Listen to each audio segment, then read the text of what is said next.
Biasanya sebelum summit kan istirahat dulu karena kita baru sampai di ketinggian itu kan, jadi biar beraklimatisasi. Berapa banyak perempuan di offshore di tengah laut? Ini sebenarnya banyak banget ini yang nanyain, karena saya yakin kamu bisa? Bisa, ya, pasti bisa.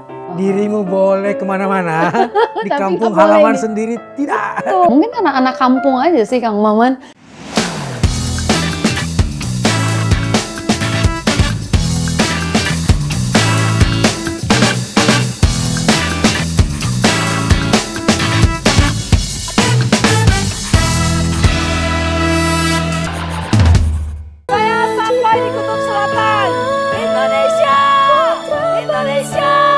Jelajah Putri adalah penggambaran paling rinci tentang sosok satu ini, yang jalan hidupnya dipenuhi petualangan dan ekspedisi.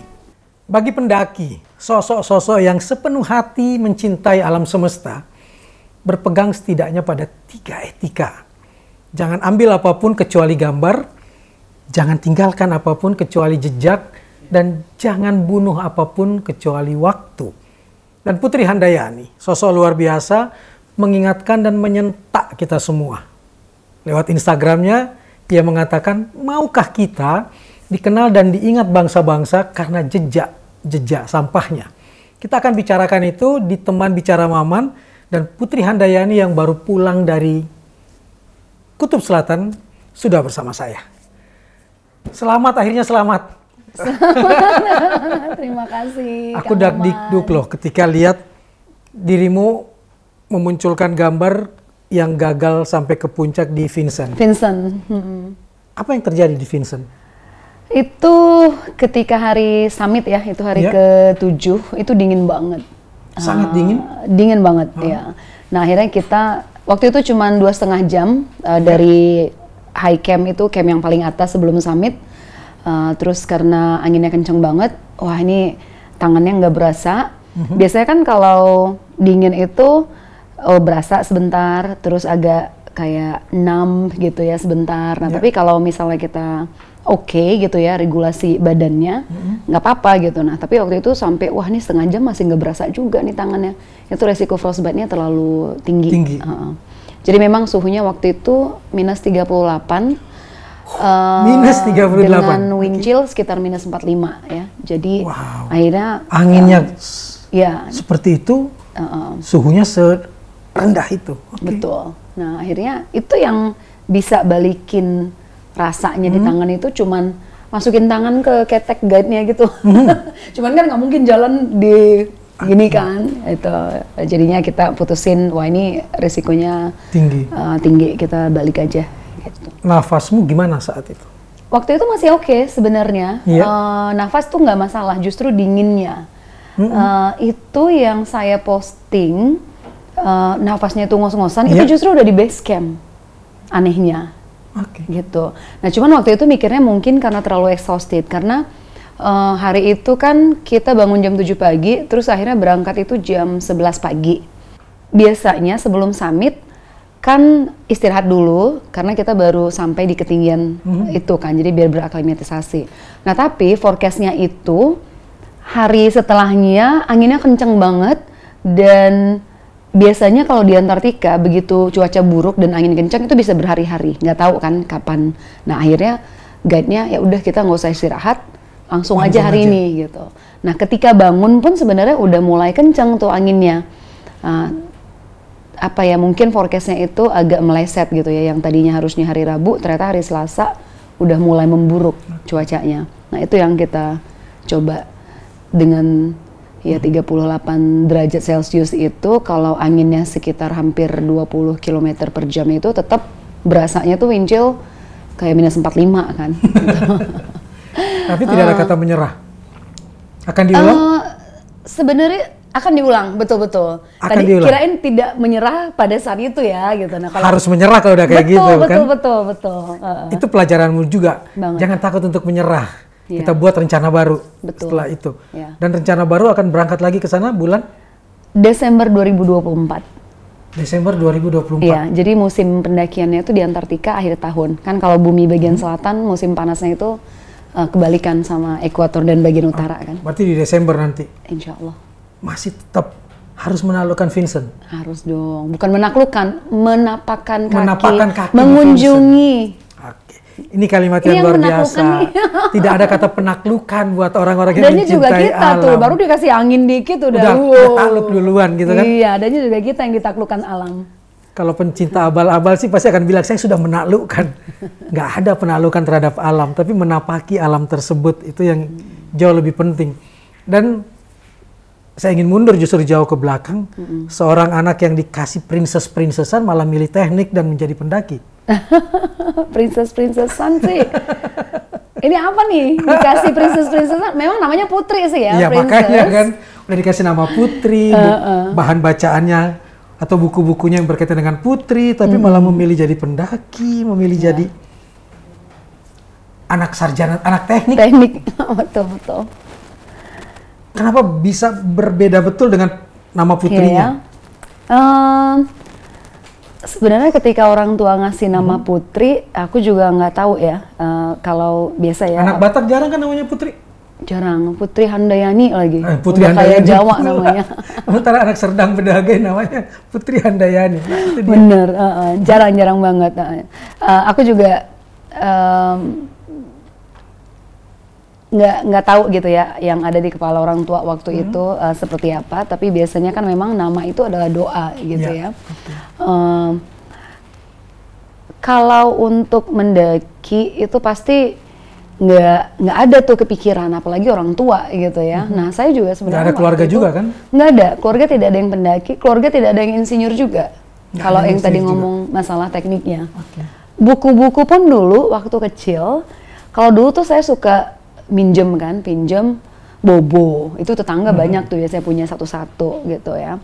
Terus dulu tuh ada yang bagus banget buku dongeng itu yang isinya ada Tumbelina gitu ya, yang princess kecil. Yang kecil gitu, itu kan ya. Benar. Terus waktu SMP itu suka kalau baca buku itu Stop atau 5 Sekawan. Nah, itu Enid Blyton. Betul, itu kayak gitu ya. Itu kalau baca buku Enid Blyton tuh apa ya, kan pasti ada dideskripsikannya itu, wah kita bawa apa waktu itu minuman jahe gitu ya. Nuansa petualangannya dahsyat ya. Wah, katanya piknik gitu luar biasa kan itu gitu. Meresap dan merasuk ke diri kamu atau enggak? Itu dulu suka baca. Iya. Cuman kayaknya bukan itu tuh trigger akhirnya jadi trigger kepengen tuh enggak. Mungkin karena anak kampung aja sih Kang Maman. Karena anak kampung aja gitu, mainnya di sawah. Kan kalau dulu mainnya main masak-masakan, kalau anak sekarang Play-Doh ya. Gitu. Kalau kita kan ya lumpur aja di main gitu ya. Terus bersama bebek di sawah. Iya. Betul-betul banget itu. Main lumpur terus di bakingnya dijemur di bawah matahari kan. Kalau gitu kan mainan anak-anak dulu begitu. Itu jadi itu triggernya. Dan kemudian akhirnya jadi mencintai alam itu dan kemudian menjadi trigger paling utama tuh dulu pramuka sebenarnya waktu kecil. Jadi SMP itu aku pindah ke Medan, jadi aku meninggalkan desa Kota Galuh itu umur 10 tahun. Karena waktu itu menurut mama, aku bilangnya mama ya, aneh kalau bilang ibu, walaupun namanya Putri Handayani, orang Batak ini coy. Tetap. Betul, jadi mama. Nah, kalau mama itu, dia nggak sempat selesai SMA waktu itu ya, waktu dia menikah gitu, jadi lumayan keras lah hidupnya. Nah, tapi dia itu selalu fair ke anak-anaknya, dia bilang, nah kalian mau sekolah biar berhasil apa mau kayak mama? Susah. Mama itu salah satu sama nenek juga sangat mendorong gitu pendidikan. Nah, jadi aku umur 10 tahun itu udah nggak di rumah. Aku tinggal sama tante, Oci ya kalau kita, karena aku ada Melayunya juga, jadi setengah Melayu, setengah Batak. Jadi aku tinggal sama Oci 4 tahun, menyelesaikan SMP di Medan. Nah, itu aku SMP-nya ikut pramuka di Medan. Dari situlah baru, kan kalau pramuka lumayan rajin, jadi mulai dari jambore ranting, cabang, daerah, sampai jambore nasional. Di situ mulai bayangan kecintaan pada alam mulai tumbuh. Betul, jadi mungkin ada doa-doa dari orang tua. Ucapan orang tua itu memang doa ya? Betul, jadi itu mungkin paling deket tuh dari dari keinsinyuran lah gitu ya, dari keluarga.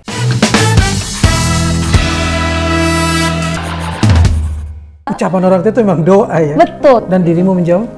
Aku bilang, hah? Gitu kan? Nggak sendiri lah. Iya, dengan laki-laki lain maksudnya dengan cowok-cowok. Dengan para pejantan tangguh.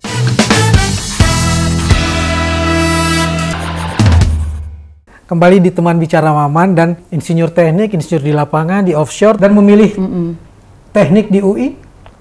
Kalau teknik itu sih kebetulan mungkin ya. Ya enggak sih, sebenarnya nggak ada yang kebetulan gitu ya.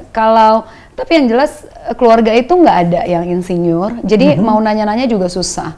Mungkin paling deket ngobrol-ngobrol tentang insinyur itu aku ingat, aku kan jidatnya jenong ya, kayak Kang Maman lah.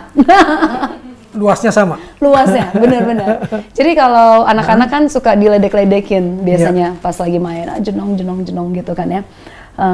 Terus kalau sedih itu biasanya papa tuh suka bilang, nggak apa-apa, orang pintar itu memang jidatnya lebar.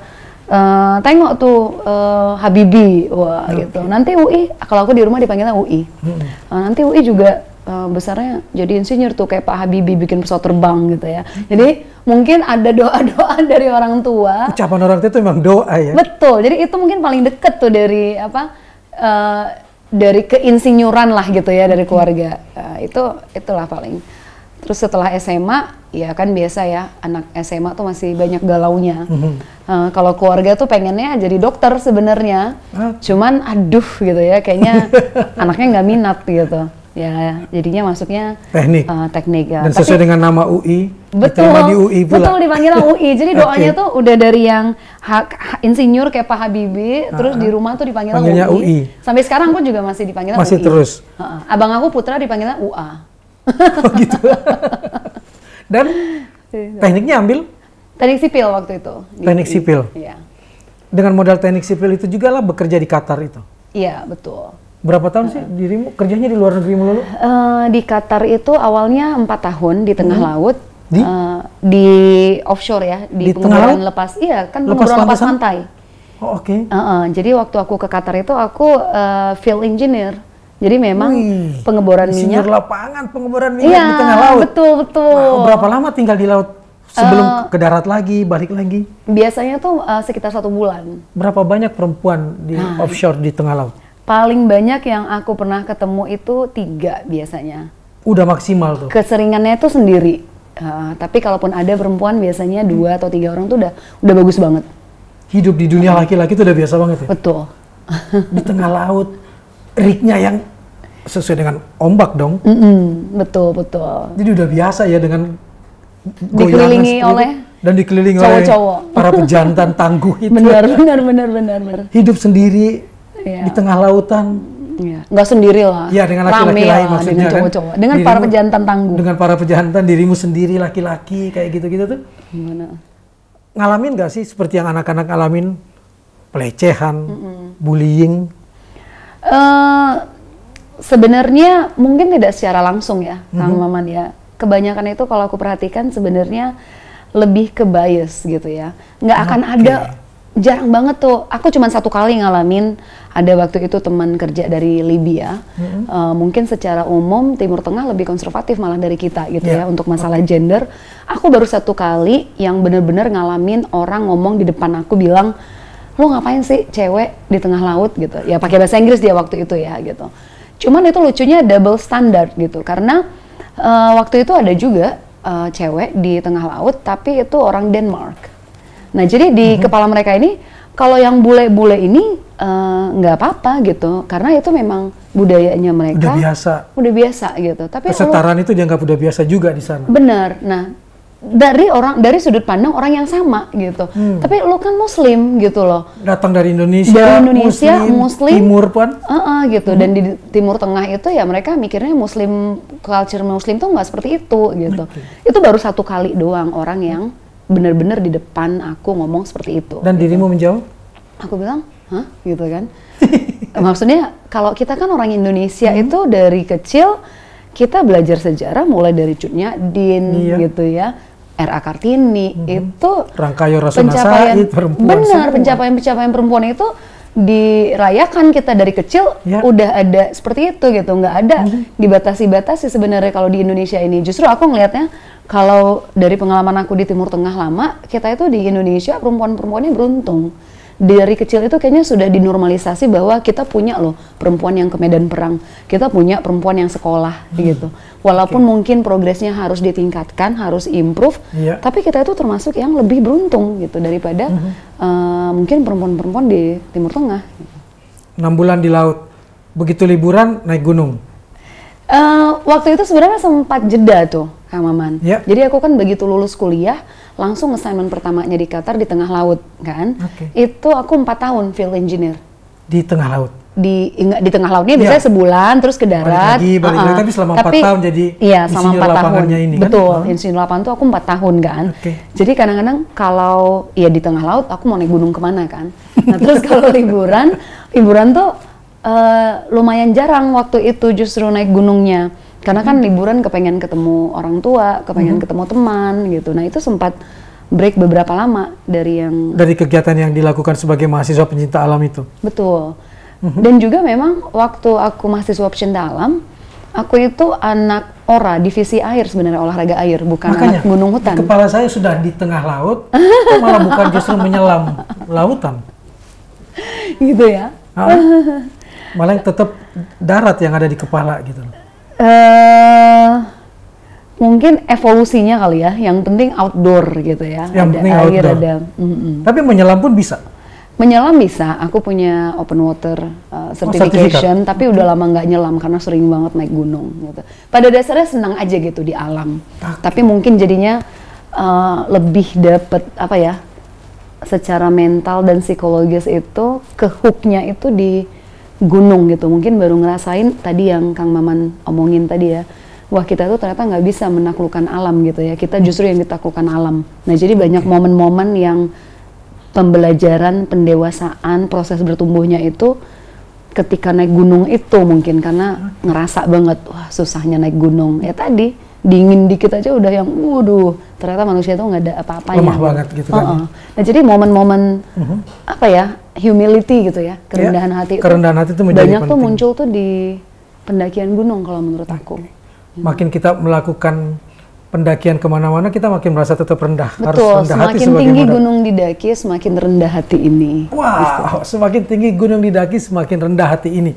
Tapi yang luar biasa, Seven Summit itu adalah cita-cita beliau untuk dijajaki semuanya. Amin. Setelah ini, kemana lagi beliau setelah merah putih dikibarkan di Kutub Selatan, akankah juga ke Kutub Utara? Tetap di sini di Teman Bicara Maman bersama Putri Handayani.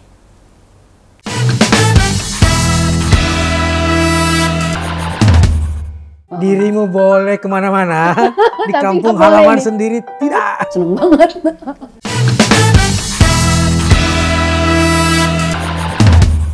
Dalam keseharian kalau ketemu Putri ya begini, bukan sebagai anak gunung. Nah, kalau seperti ini tiba-tiba memperlihatkan tampilan di gunung, teman kantor yang kaget. Teman kantor biasa yang kaget. Tapi bagi anak gunung, begitu tampil seperti ini, mau nyalek. Iya, makanya betul. Kamu lebih nyaman dengan penampilan yang mana? Dua-duanya sih sebenarnya. Dua-duanya karena menurut aku ya manusia itu kan ada banyak sisinya ya. Iya. Asal kita, aku sih nyaman dua-duanya. Apalagi aku memang perempuan ya, dan memang senang sebenarnya kayak manicure, pedicure gitu. Tetap ya. Nah itu sebenarnya salah satu yang kadang aku mau highlight juga ya, karena aku kan kerja di dunia cowok banget, terus hobinya juga cowok banget gitu kan. Nah jadi ketika ketemu beberapa perempuan lain, terkadang kalau aku perhatikan mungkin terlalu banyak pressure gitu ya di dunia laki-laki itu, dan perempuan ini kan kita has a lot to prove gitu ya, kayak membuktikan diri itu harus keras banget gitu. Nah jadinya ada yang kayak nggak mau minta tolong, terus nggak usah perempuan yang lain gitu. Aku pun dulu suka agak-agak self-conscious gitu ya. Misalnya mau presentasi gitu ya. Kalau presentasi kan aku mikir, wah aku senang sebenarnya pakai dress gitu. Tapi takutnya kalau aku kecakepan, apa yang aku omongin ini nggak dianggap serius. Karena dunia aku tuh laki-laki semua.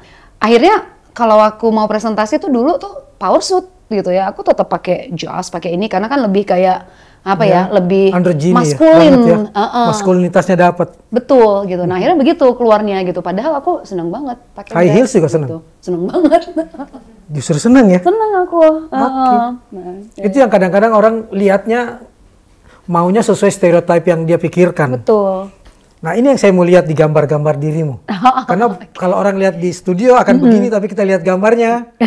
Gue lebih senang lihat di gambar nih dia nih.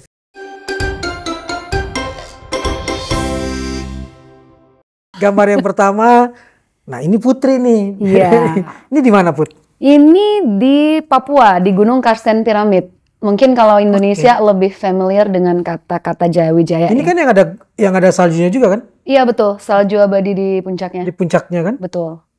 Siapa teman-teman ini?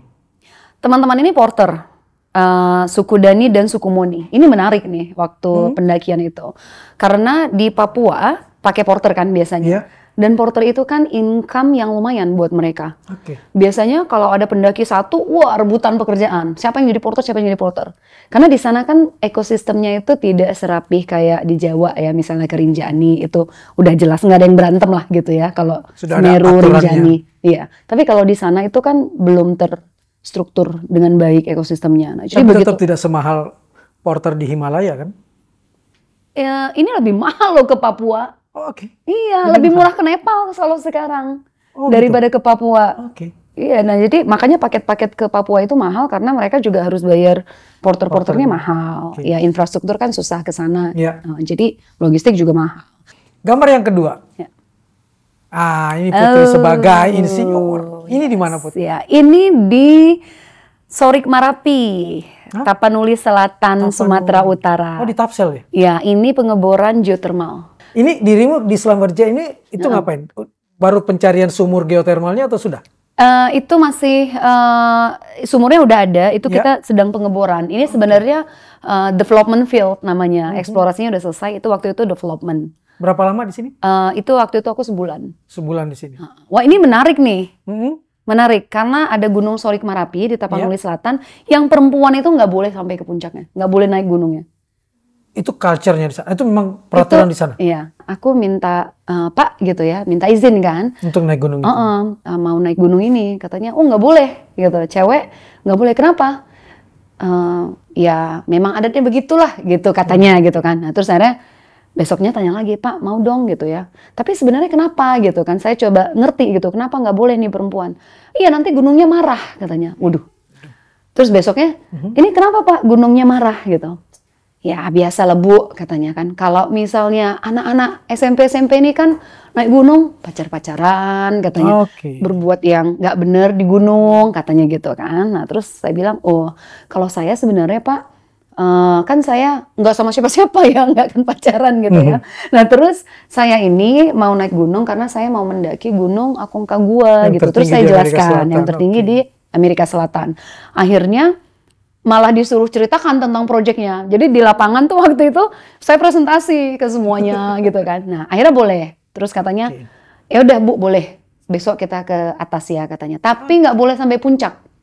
Akhirnya saya belum pernah nih puncak Sorik Marapi tadi. Cuman sampai. Dirimu boleh kemana-mana.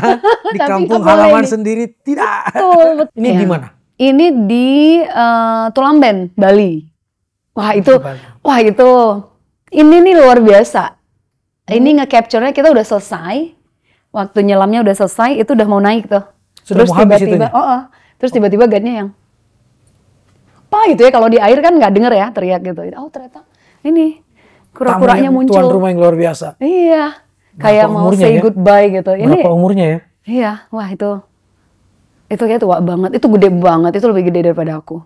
Mungkin dari perspektif ini nggak terlalu kelihatan kali ya, tapi itu gede banget. Sampai aku ini boleh nggak ya nyentuh waktu itu? Tapi itu indah banget. Dirimu sempat menyentuh ininya? Sempat. Tempurungnya. Tempurungnya. Iya. Gede banget. Kita lanjut. Ini mau cari jodoh di angkat besi. Ini di Gunung Ciremai. Gunung Ciremai waktu itu. Ini luar biasa sebenarnya, ada pedagang. Tapi dia ikut mengumpulkan sampah. Jadi untuk gunung-gunung yang tidak terlalu tinggi tapi banyak penjual, edukasi tentang sampah itu sangat diperlukan kan ya? Betul. Jadi terutama jangan tinggalkan apapun kecuali jejak, itu harus ditanamkan ke semuanya. Betul, bukan hanya pendaki. Bukan hanya pendaki. Terutama tadi, kalau gunungnya itu mudah diakses, biasanya banyak penjual. Penjual-penjual seperti di Pangrango. Nah, jadi pendaki itu pun sebenarnya malas bawa logistik banyak-banyak. Orang bisa beli jajan. di sana. Nah, jadi kita lihat tuh nanti di sekitar kedai penjual aja udah banyak banget sampah-sampah plastik, sampah Indomie, sampah botol air mineral gitu kan. Nah, jadi itu juga kita melihatnya, wah ini penjual juga harus ada kesadarannya, bukan hanya pendaki. Makanya kenapa saya bilang ini istimewa, karena justru penjualnya itu yang mengumpulkan sampah. Yang ada yang satu yang masih menarik buat saya adalah pastinya di dunia pendakian pun ada misi dan ada visi yang kamu selalu tanamkan ke diri kamu. Apa yang betul-betul mendorong kamu sampai pada satu titik, kalau bisa saya menjadi perempuan, bukan soal pertama dan apa atau yang paling di depan, tapi bagaimana caranya saya meraih Grand Slam, mencapai puncak tertinggi di 7 benua dan kutub utara, kutub selatan. Kutub utara dan kutub selatan, dan 9 itu adalah Grand Slam. Kenapa setinggi itu yang ingin diraih oleh seorang Putri Handayani? Yang jelas itu, kalau misalnya mau saya bagi gitu ya, di fase-fase kehidupan kita, kan motivasi kita ini beda-beda ya. Mungkin kalau pas anak kecil tadi yang saya cerita tentang pramuka, kalau itu mah ya penasaran-penasaran anak kecil aja gitu ya. Kalau buat anak kecil kan world is a wonderful place gitu ya, terus explore sana, explore sini. Terus ketika kita sudah dewasa, mungkin ada beberapa yang lupa tentang fantasi-fantasi atau kesenangan-kesenangan dan penasaran-penasaran anak kecil. Nah, tapi kalau udah sekarang itu, saya tuh lebih ke bukan masalah mountaineeringnya gitu, tapi masalah kita sebagai manusia, apakah kita bisa mengoptimalkan potensi kita sebagai manusia. Karena kan challenge-nya banyak. Mungkin dulu sebelum saya naik gunung Kilimanjaro itu luar biasa banget buat saya. Waduh, itu sampai nangis. Itu di rangkaian Explorer Grand Slam. Mungkin kalau sekarang kan kayaknya, achievable ini Kilimanjaro. Karena udah naik gunung ini gitu ya. Jadi berasanya walaupun itu nggak gampang, tapi achievable banget gitu. Confident kan gitu. Tapi kalau dulu sebelum mendaki Kilimanjaro, waduh gitu ya. Itu nangis loh dulu. Makanya saya ini sebenarnya pengen banget nih mendaki Kilimanjaro lagi. Nah jadi, ya itu tadi proses bertumbuh. Motivasinya tadi itu, bukan masalah mountaineeringnya, tapi masalah bagaimana kita manusia mengoptimalkan potensi kita gitu. Kita pasti bisa kan, selalu bisa progress, selalu ada sesuatu yang bisa kita improve dari diri kita. Gitu. Jadi mungkin dulu ya gunungnya sih Bayak gitu ya, sekarang naik, Kilimanjaro, terus habis Kilimanjaro, ada Denali, ini kutub utara, kutub selatan. Jadi tentang kita tuh punya harapan, punya impian, punya usaha gitu. Kita tuh sebagai manusia bisa loh gitu. Bagaimana mengoptimalkan potensi diri dan bagaimana menanam harapan setinggi mungkin, itu akan kita bahas lagi. Jadi tetap di Teman Bicara Maman.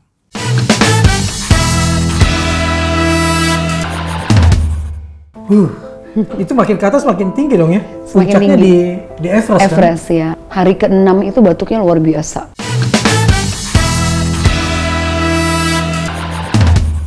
Kembali di Teman Bicara Maman, kembali dengan UI yang alumni UI, Putri Handayani. Total udah berapa gunung sih? Dalam rangkaian Explorer Grand Slam maksudnya kan? Menuju ke sana, dari mulai yang kecil-kecil. Waduh, kalau yang kecil-kecil ini sebenarnya banyak banget ini yang nanyain. Maksudnya gunung apa aja berarti kan? Nah, totalnya kira-kira? Ya, mungkin lebih dari 30-40 kali ya. Lebih dari usiamu sendiri. Indonesia dan luar negeri ya, gitu. 30-40 gunung yang kakimu sudah dijejakkan di puncaknya. Betul, betul. Lalu dalam rangka Grand Slam udah berapa yang di? 5 apa aja? Kilimanjaro, Afrika, terus ada Karsten Pyramid. Karsten Pyramid Papua. Untuk yang Papua, Australasia dan Oceania. Terus ada Elbrus yang Eropa di Rusia. Ada Aconcagua di Argentina. Elbrus yang di Swiss ya? Enggak, Elbrus itu yang di Rusia. Di Rusia, oke. Ini yang tertinggi di Eropa. Oke. Baru ada Aconcagua. Aconcagua di Amerika Latin. Iya, itu di Argentina, tertinggi di Amerika Selatan. Terus Denali yang Amerika Utara. Terus yang barusan terakhir kemarin Kutub Selatan. Kutub Selatan. Ya. 3 lagi apa? Jadi gunungnya 2 lagi, Vincent di Antartika yang udah sempat mendaki tapi belum summit kemarin. Ya. Terus Everest yang paling tinggi di dunia. Everest, baru Kutub Utara. Baru Kutub Utara. Tapi urutannya nanti saya Kutub Utara dulu nih, insya Allah bulan April. Bulan April dulu Kutub Utara. Ya. Vincent Desember. Desember, betul. Baru puncaknya tahun depan Everest. 2025 Everest. Ya, bulan April. 3 lagi. 3 lagi. Wow. Itu makin ke atas makin tinggi dong ya? Semakin Puncaknya tinggi. di Everest kan? Everest ya, Everest itu 8.848. 8848. Iya, hampir 9.000. Ambil dari dinding mana? Belum tahu nih mau selatan apa utara. Nanti harus konsult dulu lah sama beberapa orang. Oke. Dan tetap sendiri? Kalau dari Indonesianya sih sendiri, tapi nanti kan di sana gabung Akan ketemu sama dengan yang lain-lain.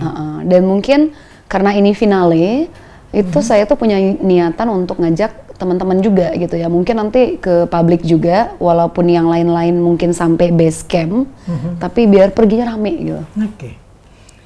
Sebelum 3, orang bertanya, kenapa sih Putri lari-lari di Kutub Selatan bukannya langsung menancapkan merah putih? Oh, itu Malah banyak banget. berkeliling dulu. Iya. Kenapa seperti itu? Bukan tuntutan sponsor kan? Enggak. Nggak ada kaitan dengan sponsor kan? Itu running around the world. Itu kan udah di Kutub Selatan ya. Berarti Iya. kalau saya keliling itu udah keliling dunia kan. Iya kan? Tapi memang bendera itu tidak ditancapkan gitu. Di Kutub Selatan Jadi, itu? Karena banyak netizen itu yang salah paham. Karena mereka lihat ada bendera-bendera yang ditancepin.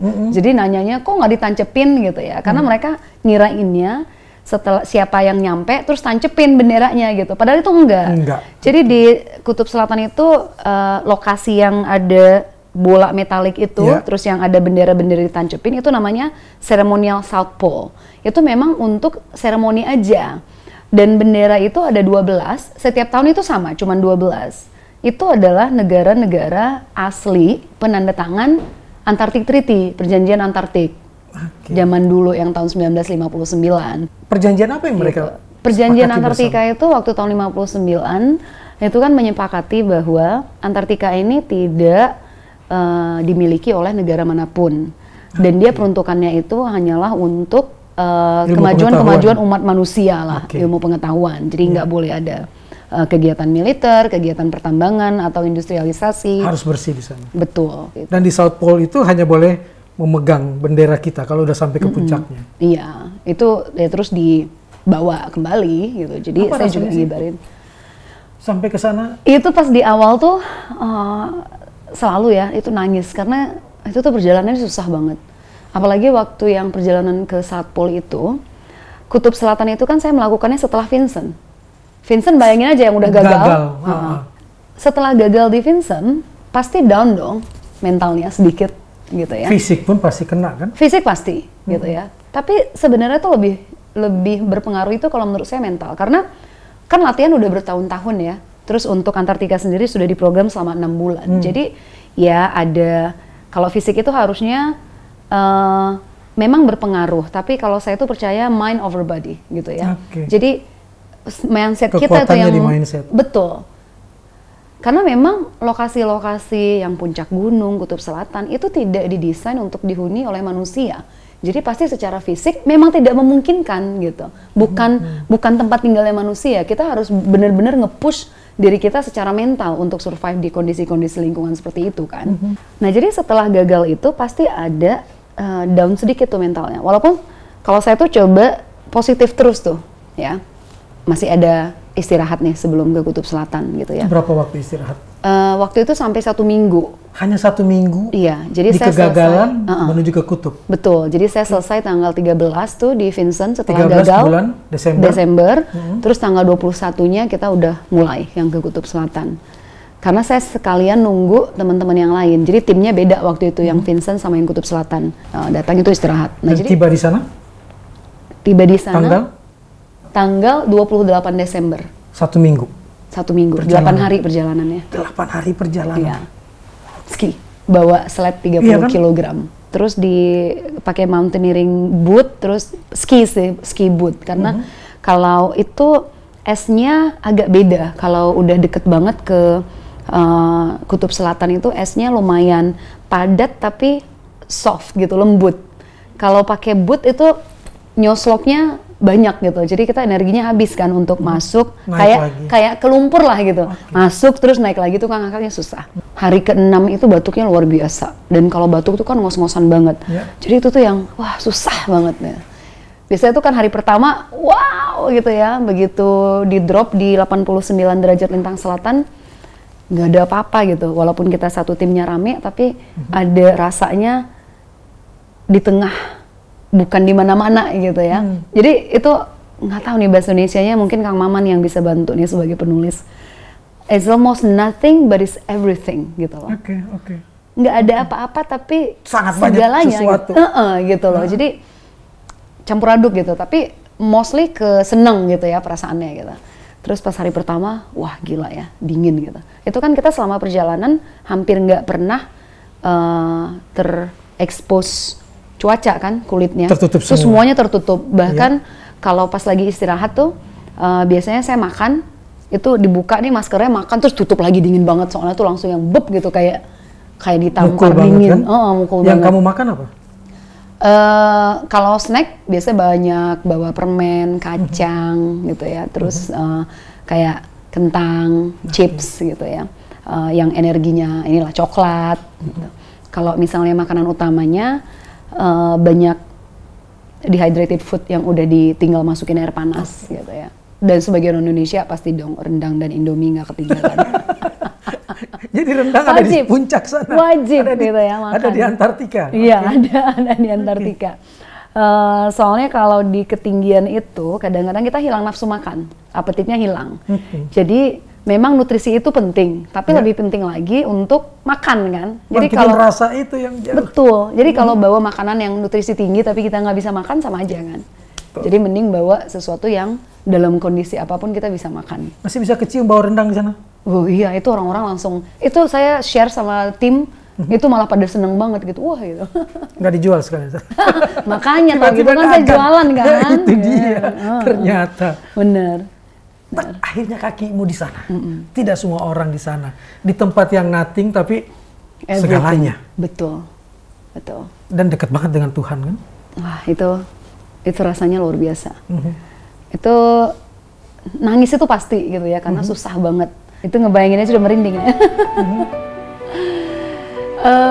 Mudah-mudahan ya kalau tahun 2025 itu bisa. Nah memang saya lumayan deg-degan, tapi itu prosesnya lah ya gitu.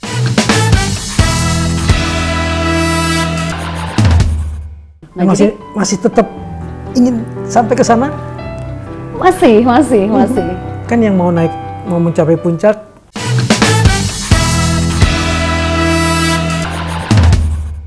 Tiga terakhir, Vincent. Ya. Apa yang membuatmu gagal selain cuaca? Kalau Vincent itu meregulasi dingin, itu kemarin sebenarnya saya udah lumayan sih ya tips and triknya itu.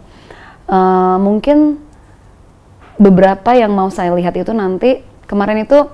Jadi kalau di Vincent itu ada 5 batch istilahnya ya, 5 period, 1, 2, 3, 4, 5. Mereka biasanya namanya Vince 1, Vince 2, Vince 3. Saya itu di Vince 2, mungkin nanti saya tanya lagi gitu ya, cari lagi. Kalau yang saya lihat kemarin itu Vince 3, itu yang paling baik secara cuaca. Walaupun sebenarnya unpredictable juga ya gitu, kadang kan cuaca di gunung itu sering berubah-ubah. Nah jadi satu faktor eksternalnya itu, lebih detail lagi researchnya kira-kira mana yang paling baik cuacanya gitu.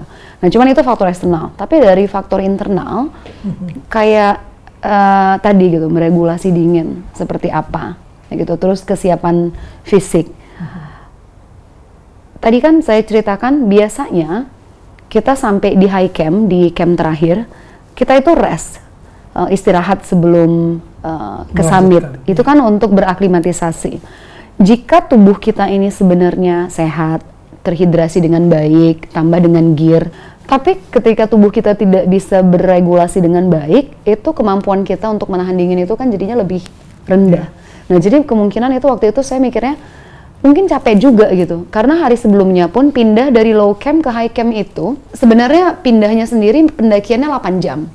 Tapi di pendakian-pendakian atau ekspedisi seperti Vincent, bukan hanya pendakiannya, sebelum kita mulai mendaki itu kita udah bongkar semua.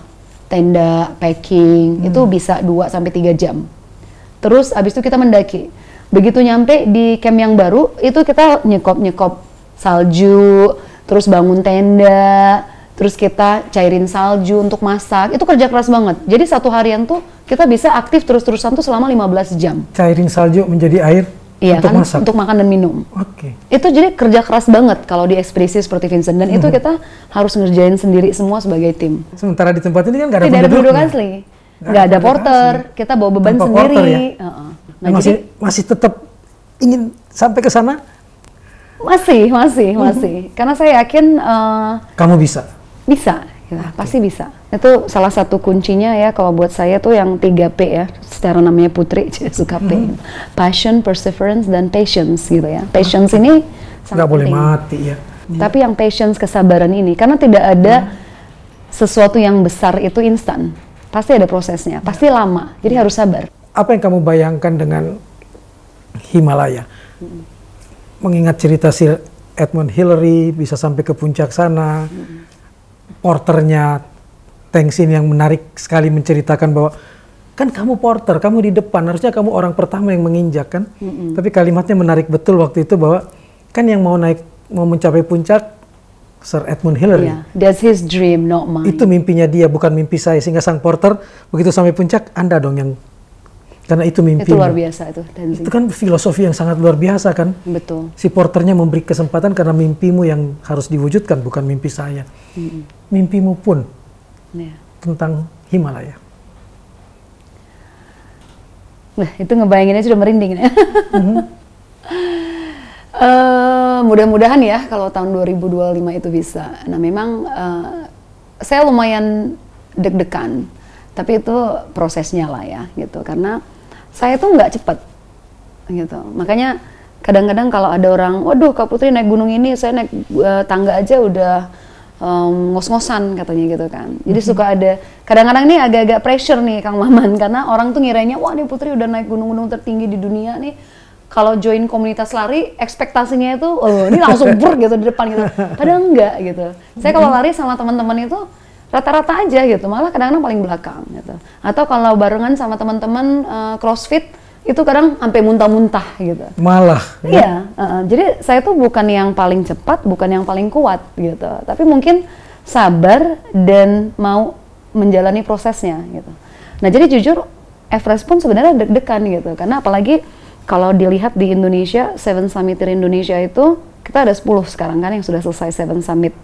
Explore Grand Slam belum ada, tapi Seven Summit itu ada 10 orang, 8 laki-laki dan 2 perempuan. Ini mereka tuh modelnya satu berhasil, nggak ada tuh yang ulang-ulang 2 kali. Ini yang dapat piring cantik nih cuman Putri doang nih Kang Maman. Dari kali sampai 3 kali gitu ya dapat piring cantik gitu. Terus ini Vincent minimal 2 kali nih nanti, 2 kali gitu kan. Dan mungkin itu manusia ya, manusia itu kita itu kan confident itu datangnya dari kompeten gitu ya. Kita bisa confident kalau kita kompeten. Punya kompetensi. Iya. Kompetensi ini datangnya dari repeating kan gitu, ya, berulang-ulang latihan. Dan latihan ini datangnya dari interest gitu, ingin tahu atau passion tadi gitu. Nah jadi untuk jadi confident gitu ya, nah bahkan saya yang sudah selesai 5 gunungnya dan sudah sampai kutub selatan itu kadang-kadang masih agak yang aduh bisa nggak ya nih Everest gitu kan, kita manusia tuh masih suka mempertanyakan kemampuan diri sendiri kan gitu, mungkin kita lebih meragukan diri sendiri daripada orang lain yang meragukan kita gitu. Nah itu tuh yang saya sendiri masih mencoba sampai sekarang itu berlatih gitu ya untuk like don't be too hard on yourself gitu ya, jadi kayak ya gimana biar selalu positif gitu pikirannya gitu, ini loh daripada mikirin yang bisa nggak ya terus takutnya gagal lagi gitu, apalagi udah kemarin tuh udah berapa kali naik Denali, berapa kali naik Vincent gitu. Nah akhirnya coba yang pasti bisa gitu ya. Tapi bagaimana perasaan mamamu setiap kamu naik gunung? Nah itu tuh kan, mama tuh yang untungnya mama itu apa ya, sebagai orang tua sangat mensupport lah gitu, sangat mensupport. Beliau paling enggak kalau ditanya itu deg-degan pasti deg-degan katanya, tapi yang namanya orang tua ya kita berdoa aja lah. Kalau mama saya tuh biasanya tuh kalau saya orang lain nanya tuh dia bilangnya anak itu kan titipan Tuhan ya, ya serahkan aja gitu. Yang penting kan dia sudah tahu semua resikonya apa, terus dia sudah berusaha mempersiapkan sebaik-baiknya, ya kita berdoa aja gitu. Dan itu saya alhamdulillah punya mama dan punya keluarga yang sangat mendukung, karena lagi-lagi hal-hal yang besar ini nggak bisa dilakukan sendiri, harus ada support systemnya, dan support system yang paling dekat itu kan keluarga. mantra dan doa mama yang dibawa terus kan? Oh iya. Itu mama kalau lagi mendaki itu puasanya nggak putus-putus. Kalau tahajudnya memang rajin setiap hari gitu ya. Tapi puasa Senin Kamisnya tuh nggak putus-putus dari saya berangkat ekspedisi sampai pulang ekspedisi itu Kang Maman. Di Everest yang akan dikibarkan juga nama mama. Oh kalau itu selalu diingat di hati ya. Nggak sampai puncak juga ingat. Oke. Makasih ya Putri. Terima kasih banget Kang Maman. Banyak sudah banyak menginspirasi kita dan luar biasa kecintaan pada bumi, pada negeri ini, dan yang jauh lebih luar biasa lagi mengajarkan kita tentang bagaimana membangun harapan. Semasa kanak-kanak saat masih cemih, ia termasuk yang disuguhi buku-buku tentang princess, tentang putri. Besarnya malah jadi anak teknik dan berkarir di perusahaan gas. 2 kutub, 7 puncak tertinggi, semata bukan ambisi.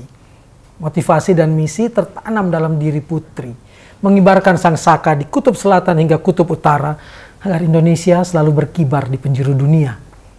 Di balik itu semua, ia mengajarkan kepada kita kerendahan hati, humility adalah segalanya bagi pendaki. Bagi pendakian gunung, bagi upaya tiba dan berdiri di puncak tertinggi. Menyadari keterbatasan diri kita sungguh tak ada salahnya. Sebaliknya, justru membuat kita lebih kuat karenanya. Dan teruslah memaksimalkan potensi diri. Bangun harapan dengan catatan. Tidak ada yang instan. Sampai bertemu di teman bicara Maman berikutnya.